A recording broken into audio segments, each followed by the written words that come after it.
최근 경찰이 황창규 KT 회장 관련 사건을 불구속 기소 의견으로 검찰에 넘겼다는 뉴스가 있었습니다. 황 회장은 1년 넘게 경찰의 수사를 받아왔습니다. 네, 그동안 KT에 어떤 일이 있었는지 또 황 회장은 어떤 혐의를 받고 있는지 오늘 더 사건에서 짚어보겠습니다. 사회부 김대근 기자 나와 있습니다. 안녕하십니까? 어서 오십시오. 자, 먼저 황창규 회장 어떤 인물인지부터 짚어봤으면 좋겠습니다. 네, 황해 법칙이라는 말 들어보셨나요? 예. 많은 분들 들어보셨을 겁니다. 네. 익숙한 분들 많이 계실 텐데 반도체 집적도는 1년에 2배씩 늘어난다 이런 말입니다. 예. 그러니까 뭐 쉽게 얘기하자면 예전보다 반도체 발전 속도가 더 빨라졌다 이런 이제 의미로 쓰이는 그런 말인데 이 법칙을 만든 사람이 바로 황창규 KT 회장입니다. 삼성전자 있을 때. 그렇습니다. 삼성전자 재직 당시에 만든 말이고요. 그런데 이제 KT 회장에는 2014년도에 취임했습니다. 그런데 최근에 KT 관련해서 여러 가지 논란들이 잇따르고 있지 않습니까? 네. 예. 뭐 KT 아현지사에서 화재가 일어나서 논란이 되기도 했고요. 그리고 여기에 더해서 김성태 자유한국당 전 원내대표 딸의 KT 특혜 채용 의혹이 또 일기도 했고요. 예. 그리고 오늘 전해드릴 사건이죠. 그 KT에서 국회의원들에게 불법 정치 자금을 제공했다. 예. 뭐 이런 혐의로 이제 경찰 수사를 받아왔는데 황창규 회장을 포함해서 임원 7명이 검찰에 송치되는 그런 일이 일어났습니다. 그러니까 비자금을 만들어서 국회의원들한테 후원을 했다 이건데 조금 전에 황해 법칙 말씀하셨잖아요. 예, 이게 그렇습니다. 뭐 반도체에만 적용되는 건 아닌 것 같아요. 본인의 연봉도 황해 법칙이 적용된 게 아닌가. 최근에 연봉 논란도 있었습니다. 예, 그렇습니다. 얼마나 받고 있습니까? 2014년도에 취임할 당시에 연봉은 5억 원이었던 것으로 전해지고 네. 있습니다. 네. 그런데 다음 해 12억 원, 음. 그리고 2016년도에는 24억 원을 받은 것으로 알려지면서 논란이 됐습니다. 예. 국회에서 이 문제가 지적이 됐는데 지금 말씀하신 것처럼 KT 직원들의 그 임금 상승률, 네. 평균 임금 상승률은 4% 정도라고 합니다. 네. 그런데 황 회장 같은 경우에는 1년에 2배씩 연봉이 올랐다. 그러면서 국회의원들이 황 회장 임금 2배씩 올리는 게 황해 법칙이냐? 예. 이런 식의 비판을 하기도 했습니다. 예, 수사 내용을 좀 자세히 들여다보겠습니다. 경찰이 1년 넘게 수사를 했다고 저희가 앞서서도 말씀드렸는데 네. 어떤 사건인가요? 네, KT 측에서 국회의원들에게 불법 정치 자금을 건넸다 이런 사건입니다. 네. 경찰은 이 같은 혐의로 황창규 회장 등 전현직 임원 7명을 재판에 넘겨달라면서 검찰에 송치했습니다. 2014년부터 4년 동안 19대 그리고 20대 국회의원 99명에게 회사 돈 4억 3천여만 원을 쪼개기 후원했다는 겁니다. 예. 99명이요? 예, 참 그렇습니다. 많이 됐습니다. 예, 그렇습니다. 국회의원을 포함해서 뭐 그 출마자도 포함이 되어 있었고요. 근데 예. 여기서 지금 쪼개기 후원이라는 말을 제가 썼는데 이게 좀 무슨 얘기야? 이렇게 생각하시는 분들도 계실 텐데요. 지금 현행법에서는 법인이나 단체의 돈으로 정치 자금을 기부하는 것을 금지하고 있습니다. 네. 그런데 이걸 피하기 위해서 이 회사 돈을 임직원들의 명의로 쪼개서 그 1인당 그 후원할 수 있는 한도가 있지 않습니까? 예. 그 한도 내에서 의원실에 후원 계좌로 보내는 겁니다. 예를 들면 제가 누군가에게 후원을 하고 예. 싶은데 네, 제 이름과 또 김 기자 명의로 쪼개가지고 그렇죠. 해서 이 후원금을 키우는 거죠. 왜냐하면 할 수 있는 한도가 있으니까. 예, 그 만약에 법인이다 그러면 네. 법인은 아예 아예 안 정치 되는 자금을 이제 주는 게 금지되어 있으니까 이 회사 돈을 개인의 명의로 쪼개서 이제 네. 후원을 했다 이런 혐의입니다.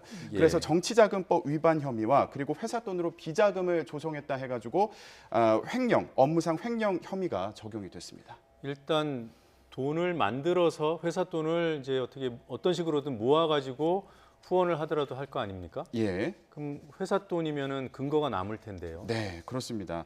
그래서 여기에서 지금 쓰인 방법이 상품권 깡이다 이렇게 또 경찰이 표현을 했는데 예. 이게 무슨 얘기냐면 KT가 상품권을 산 뒤에 이거를 예. 또 되판 겁니다. 네. 되팔아서 현금을 그러면 받았겠죠. 네. 그래서 이걸 비자금으로 조성해서 이 돈을 국회의원들의 후원 계좌로 입금했다는 거죠. 그러니까 쉽게 네. 얘기하면 뭐 홍보 활동 등을 위해서 상품권이 필요하다. 예. 뭐 그러면 근거를 남기고 회사 돈으로 상품권을 살 수 있지 않겠습니까? 네. 예. 그렇게 산 상품권을 다시 되팔아서 비자금을 조성하고 이거를 불법 정치자금으로 썼다. 예. 이런 혐의입니다. 상품권을 산 거는 근거가 있어요. 예, 회사의 뭐 그렇습니다. 마케팅 뭐 어떤 용도 등으로 네네. 구매를 했다가 이거를 그러면 상품권을 산 업자한테 다시 판 겁니까? 아니면은 시장에다가 일종의 깡으로 그냥 유통시키고 되팔고 돈을 확보를 한 네네. 겁니까? 그 상품권을 판매한 업자에게 다시 되팔았다고 합니다. 아, 그렇군요. 그래서 그 과정에서 일정 수수료를 그 업자가 또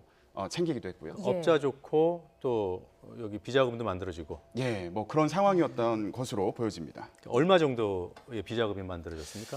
이런 방식을 통해서 경찰은 11억 5천만 원 정도의 비자금이 조성된 것으로 네.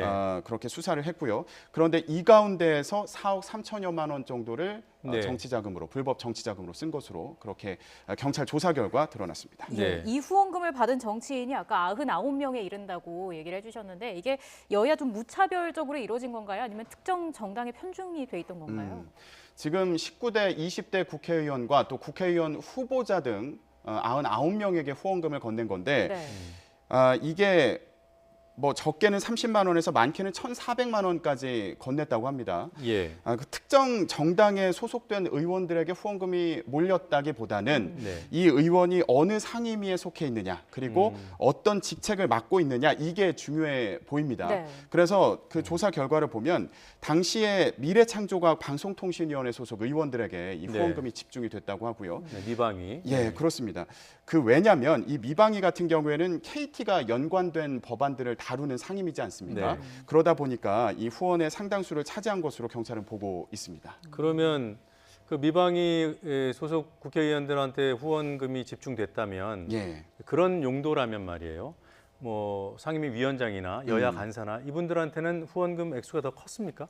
예, 그렇습니다. 실제로 그 상임위원회 간사나 그리고 상임위원장을 맡은 경우에는 후원금이 더 건네진 것으로 경찰 조사 결과 그렇게 그랬군요. 나타났고요. 네. 그리고 또 하나 중요했던 게 바로 시점인데요. 네. 예. 지금 2014년부터 4년 동안 이 불법 정치 자금을 건넸다고 이제 경찰이 혐의를 적용했는데 예. 그 중에서도 경찰이 주목해서 봤던 부분이 바로 2016년 하반기입니다. 이때가 20대 국회가 새로 시작하는 시점이었기 때문에 네.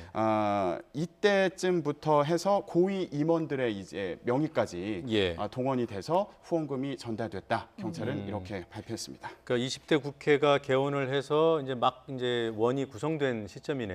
예. 2016년도 예, 하반기면. 그렇습니다. 네. 자, 그럼 이거 그 후원금 내는데 명의를 빌려준 사람도 있을 거고 예. 이 일을 총괄적으로 기획한 사람들도 있을 거고 음, 지시한 사람도 있을 거고 음, 핵심은 항창규 회장이 네. 여기 어떻게 연루가 됐냐 이거 아니겠습니까? 예, 그렇습니다. 일단 경찰 같은 경우에는 황창규 회장도 혐의가 있다고 보고 네. 검찰에 기소 의견으로 송치를 한 상황인데 일단 KT 측에서는 대관 업무 그러니까 네. 그 국회를 상대하는 그 부서에서 주도했다. 네. 알아서 한 거다. 예, 이런 주장을 하고 있습니다. 그런데 이게 일부 임원들의 주장은 다릅니다. 황창규 회장에게도 보고했다 이런 진술이 있었다고 경찰은 얘기를 하고 있고요. 예. 네. 그렇기 때문에 경찰 같은 경우에는 황 회장 같은 경우에도 이런 식의 쪼개기 후원에 대해서 알고 있었거나 아니면 네. 지시를 했을 것이다 이렇게 보고 있는 상황이고요. 네. 다만 황창규 회장은 본인은 그런 보고를 받은 적이 없고 그리고 이런 쪼개기 방식의 후원에 대해서 몰랐다는 입장입니다. 예. 예. 이제 검찰에 송치가 됐습니다. 보통 이렇게 되면은 이후의 수사는 어디서 어떻게 이루어지게 되나요? 예, 일단 서울중앙지검 특수 3부로 사건이 넘어갔습니다. 네. 이제 예. 검찰에서 수사를 이어가게 될 텐데요.